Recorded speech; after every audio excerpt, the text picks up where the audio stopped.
Hello guys, this is Lid here. I'm in day 2 of the event, but by this video it's probably day 3. And I got my 2 watchstone, so sitting as dark on either for it down. Yeah, the fight is pretty, I would say relatively easy.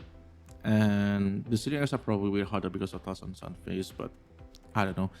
I usually just die there and just wait for the phase to go out. So another thing about the build is there is a problem with the build that I found early on is that is not early on, but when I get my sixling. So there's a problem with the mana cost, since because this is mana for setup, I will have to spend mana to cast my skill. I cannot use as battery.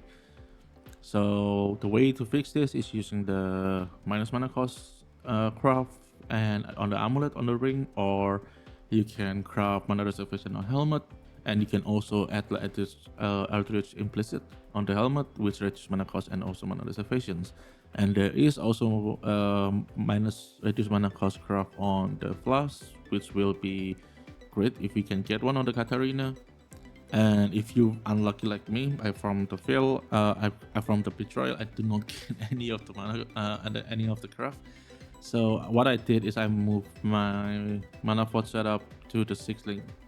So that way the toxic brain is the main toxic that I use to trigger the mana cost. It will keep the same mana cost, but because the mana fort setup is using life tap, it doesn't matter how much thing you put at it.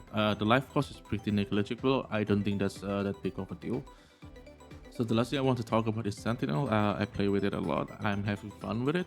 This is one mechanic that I really like. Sentinel is my first leg, and ever since then I'm always liked the mechanic of the Sentinel. It's so easy to do. You get so much currency early on, not big currency but more like a bubblegum currency, and I get one with essence reward. They give you tons of essences, and I think the mechanic is just really good and really easy to use. So it's just very practical mechanic, and for me this is personally basically a better version of ghost busting. I really hope this mechanic go core, because I love it so much. And for the Atlas tree, this is what I do for the early progressions.